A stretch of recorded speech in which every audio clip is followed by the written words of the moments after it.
Mr. Rahman, you say that you respect women and you believe that women can rise to leadership positions. Can I ask you how many women candidates has the Jamaat-e-Islami fielded in this election, in the parliamentary election? Not a single one, but we are preparing. You will not see any substantial number in any other parties also, because this is a cultural entity in Bangladesh. We are getting prepared for that. No, but we are not saying. But surely it's not zero in any other party. Why not have even one woman candidate? Answer is we are preparing for that. Okay, but what about the position of the head of the Jamaat? Could a woman take your place one day? It's not possible. It's not possible, because Allah made everyone in its own entity. What Allah made, yes, we cannot change it. It's quite remarkable you're saying this in a country where you've had women prime ministers for the past 3 decades. For decades, Bangladesh's politics has been dominated by 2 parties, the Awami League and the Bangladesh Nationalist Party. But there's always been a third force in play, the Jamaat-e-Islami, a political party based on Islamic principles. Long confined to the margins, the Jamaat was outlawed during the rule of now deposed Prime Minister Sheikh Hasina.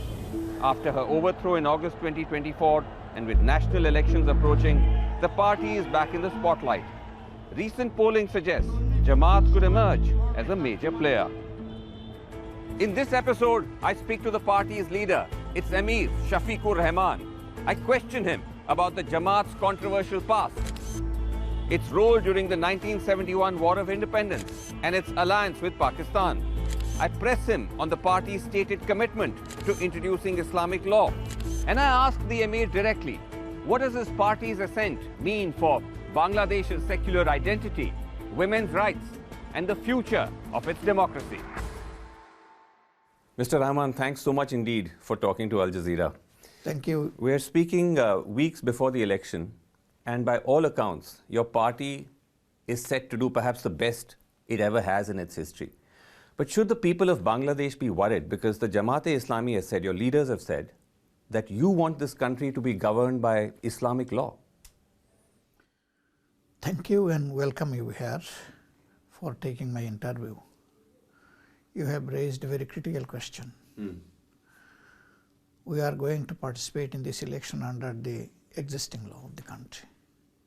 We will try to perceive the sentiment of the people. We will not do anything against the will of the people.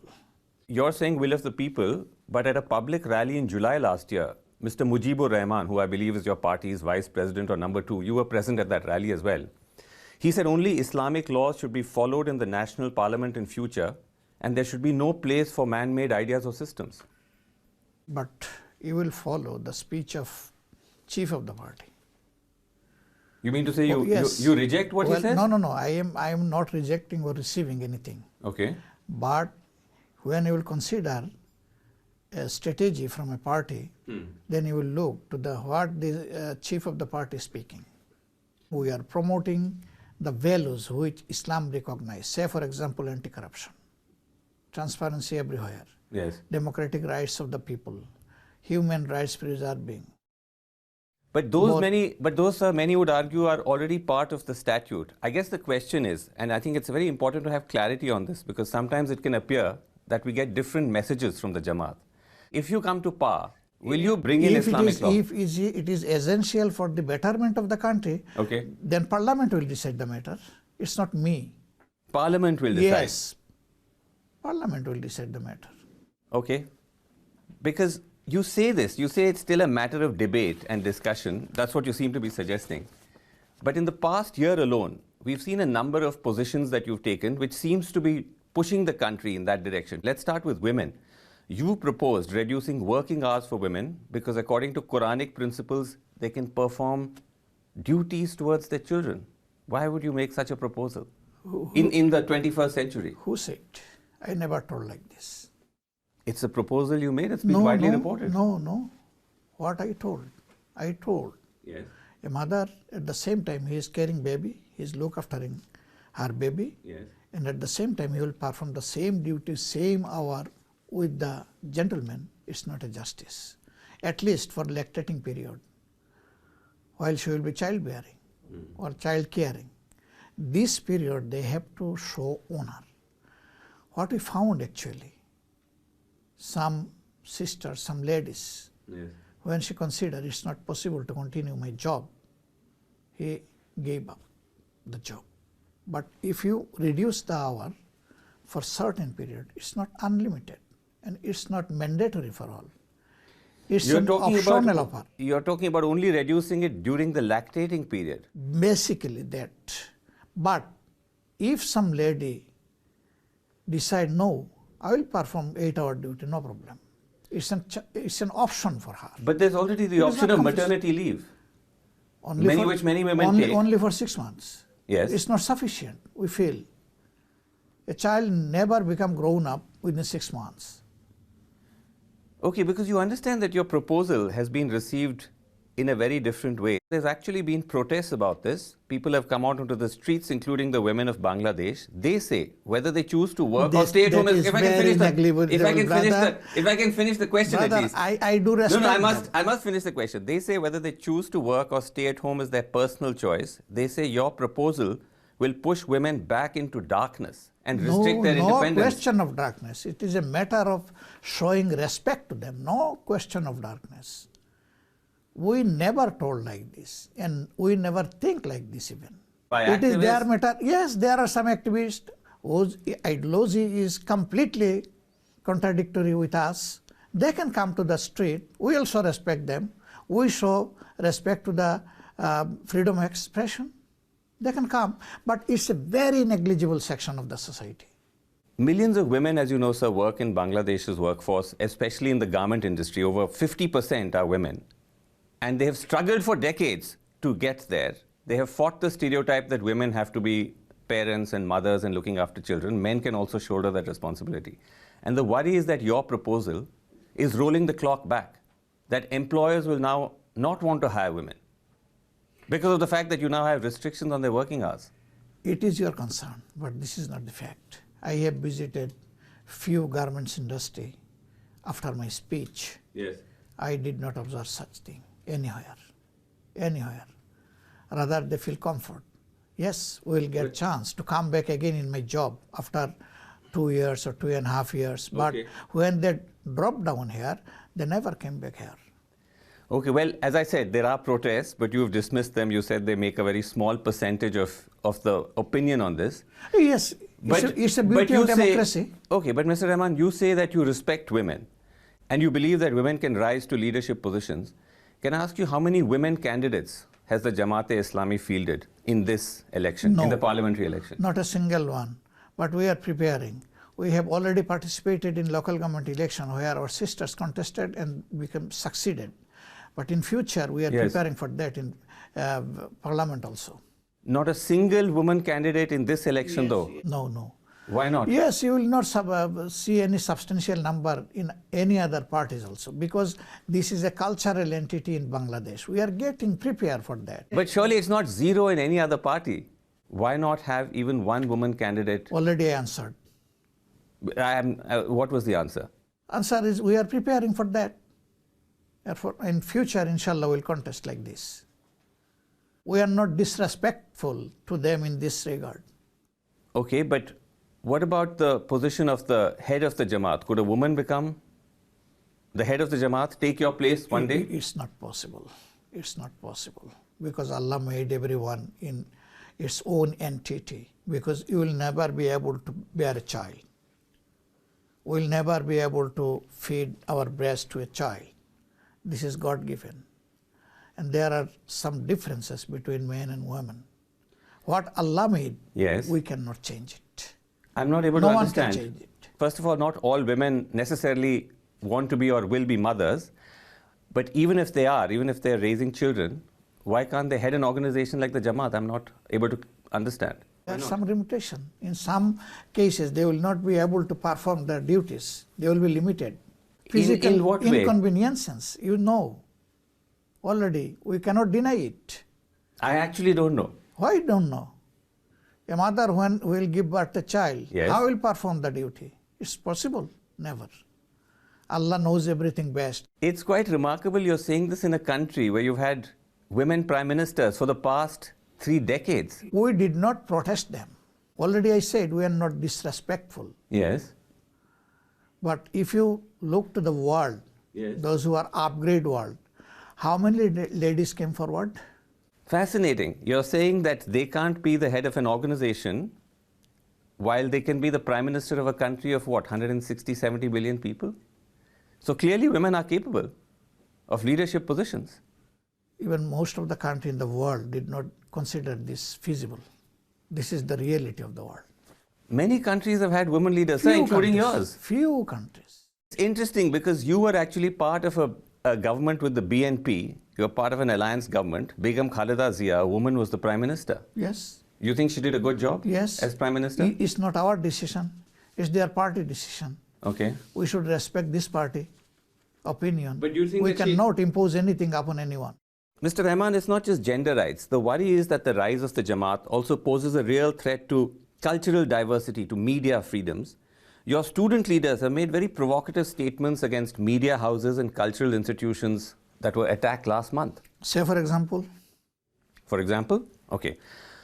Mr. Mustaqur Rahman, he's a Jamaat student wing leader of the Rajshahi University. He said at a rally on the eve of the attacks, we declare that the so-called newspapers, including Prothom Olo and the Daily Star, must be shut down. If any journalist from these papers is present here, they should leave immediately. Another Jamaat student leader, who's at the Jahangir Nagar University, reportedly said that Chaya Knot and Udichi, these were two cultural institutions that were attacked, must be crushed to achieve Bangladesh's true independence. You have observed these statements, but you did not observe the statement of the party, Jamaat-e-Islami and Islamic Chhatra Shibir. No, I'm asking you for your reaction to this. Yes, we have already given our reaction. We condemned it, and we never supported it. You've distanced yourself from these statements. Yes, very clearly. Both Islamic Chhatra Shibir and Jamaat-e-Islami. But what action have you taken against these leaders? Chhatra Shibir will make the taken. It's not our side organization. It is matter of Islamic Chhatra Shibir. Please ask them. No, but it is very much part of the Jamaat umbrella. No. It is not a legal part of Jamaat umbrella like other organizations, say for example Chhatra Dol or Chhatra League. Okay. They are the side organization of this party declared way in their constitution. So you have no power to punish these leaders? We can give only our opinion and suggestion. Man can commit some fault. You have to correct him. This is not the way to shade him. But if he repeat again, then you can take action. No, because he's saying that these organizations should be crushed to achieve Bangladesh's true independence. Yes, that's very that's strong why they language. have given warning to them. Okay. You don't think that that raises a question about how serious your condemnation is, that it renders it somewhat ineffectual if they just let off with a slap on the wrist? You can say. But what we did it sincerely. Okay, can I ask you, sir, what happens to minorities in Bangladesh if the Jamaat comes to power? I know that you said all faiths will be treated equally, but the Jamaat's record shows otherwise, doesn't it? What is that record? There are several instances I'm going to cite. Human Rights Watchdog said that when you and the BNP were in power in the 2001-2006 period, attacks on Hindus increased alarmingly. In most instances, the perpetrators were members of the BNP and the Jamaat-e-Islami. We are taking challenge. None from Jamaat-e-Islami been engaged in such type of vandalism or any attack. You deny any role at all in any attack involving the Jamaat-e-Islami? Yes, since from the liberation of Bangladesh. And several times, we have very clearly uttered this. And now also. Okay, because say for example, okay, you reject Human Rights Watch. Let me ask you about the United Nations. Please let me tell. Yes. Hasina ruled the country for 15.5 years. How they ruled, everyone knows. In this period, there were so many attacks been conducted upon the Hindu communities, Buddhist communities. When anything happened, they make liable Jamaat-e-Islami for that. This is not, by the way, the Bangladesh government. This is Human Rights Watch. Let me tell and this is Human Rights Watch. It's an international watchdog. Complete my answer. Okay. But no single case been probed in the court. Ultimately, at the end of the day, it has been probed. Their people were engaged with this nonsense, not the Jamaat-e-Islami people. A United Nations report on the recent attacks against minorities after the August uprising says that some Jamaat-e-Islami and BNP supporters were involved in revenge violence on religious and indigenous groups. I reject this. Are you somewhat in denial, sir? I've cited to you 2 human rights reports across 2 different time periods by 2 international agencies, and you're saying it's all false. Yes. All false. I am not telling all false. There are reality. Attack been happened, but we are not engaged with this. All right. Please let them tell who are the people, specific people will take action. Okay. The Jamaat, sir, also carries tremendous negative historical baggage, doesn't it? It stands accused of war crimes alongside the Pakistan Army during Bangladesh's War of Independence against Pakistan in 1971. An estimated 3 million killed, 300,000 women raped by the army and its collaborators. Many of your leaders have been convicted, sentenced to death. Isn't that a very dark legacy to shake off? Yes, you are asking so many critical questions to me. It is another one. Please look at the past. What happened that time? Jamaat-e-Islami's decision was a political decision. It was not an armed force. A political decision to support Pakistan or to oppose the independence? To remain with Pakistan unitedly. It was Pakistan that time. Yes. Why we did it? The leaders of Jamaat-e-Islami that time who served the organization, they predicted if with the help of India, Pakistan being liberated or it gets independence, it will be another hegemony upon Bangladesh. And what we experienced in the last 54 years. I'm not asking, sir, on the political decision. I'm asking about the war crime. Yes, I am coming here. Yes. We are never engaged in crime at that period. You will say why the court has given verdict like this, death sentence or life sentence, why it was. Yes. It was totally perverted and a deviated justice. It was miscarriage of justice. Why and how? The same court, after the change of 5th of August, had decided one pending case of our one leader, ATM Azharul Islam. And they have given so many observations upon the verdict which had been passed earlier. But sir, can I ask you... It was totally politically motivated and perverted. But can I ask you this though? There could be concerns about fair trial, but isn't there undeniable evidence that the Jamaat was linked to the atrocities? The International Commission of Jurists said in 1972, hundreds of Bengali intellectuals were killed within the last few days before the surrender of the Pakistan Army. These murders were perpetrated by members of a paramilitary believed to have been the action section of the Jamaat-e-Islami. A New York Times dispatch from 1971 reports that throughout East Pakistan, the Pakistani army is training new paramilitaries. The recruits include adherents of the Jamaat. I can keep citing many such references. Yes, I am coming to this point. Look, during this period, there are some forces. Military was there, paramilitary was there. Yes. They were conducted and controlled by Pakistan Army, not anyone, not any organization. But the Jamaat was part of the paramilitaries carrying out these atrocities. I am giving you answer. Yes. If someone being engaged in any atrocity that time, why not a single case been filed against them? Even no GD, general diary in any police station of East Pakistan that time. Or in Bangladesh period in Bangladesh that time. Yes. Why not? So are you saying these accounts are all false? Why after 40 years it came? No, are you saying then all these accounts, At the International time, Commission of Jurists, the New York Times, all of these are false? That time the evidences were fresh, witnesses were alive, and the memory was very quiet. But not a single leader been accused for that. Why? Can I respond? Yes. Sometimes, Mr. Rahman, it can take countries years to come to terms with the crimes of the past. The fact that a lot of time has passed doesn't necessarily absolve individuals or organizations of guilt. Brother, at that time Sheikh Mujib ruled the country for 4 to 4 years, and he got sufficient time. He also enlisted 195 war criminals, finally. And all of them were Pakistani men, not anyone from East Pakistan or Bangladesh. Leave aside. It's interesting, sir, because you said at an event in New York last year, you said if anyone has been hurt or harmed by the Jamaat-e-Islami since 1947, I seek unconditional forgiveness on behalf of all the individuals and the organization. You seem to be acknowledging that there is a problem. There is some complicity or some involvement of the Jamaat. It's not.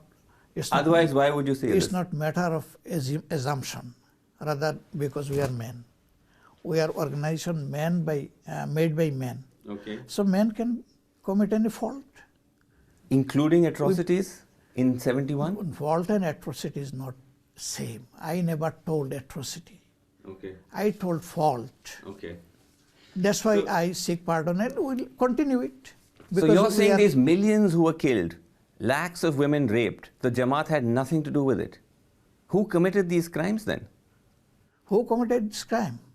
I'm saying if it wasn't there are records. The army and the paramilitaries. There are records. We are not denying this. It is a reality of the history. I am not going to the number what you mentioned, but, but if a single man even been assassinated or a single mother been lost her dignity, we are quite respectful to them. My last question to you on this subject is, because it's election time, and I know that there have been similar denials from you in the past, or the Jamaat in the past, would you like to change the script? Would you like to apologize on behalf of the Jamaat to the people of Bangladesh for your involvement in the 1971 atrocities? If we commit atrocities, then we'll definitely seek pardon. Why seek pardon? We should be tried.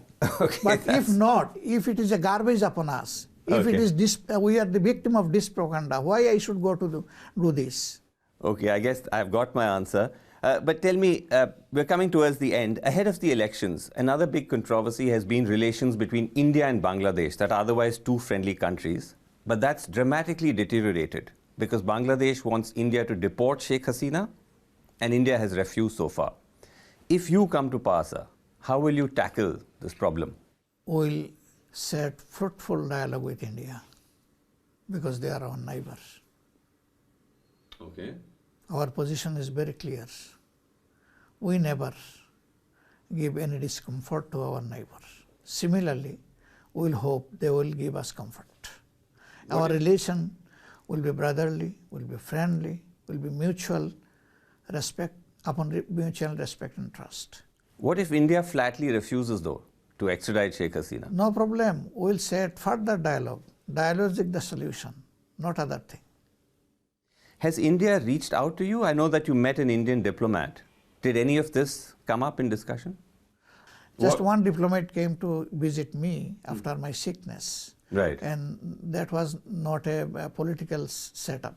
So I did not discuss these things. It's not just about Sheikh Hasina, because last time when you and the BNP were in power, India said that Bangladesh had become a safe haven for anti-India insurgents.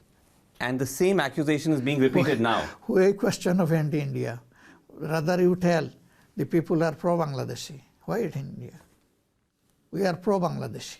Okay. And every citizen should own their own country first.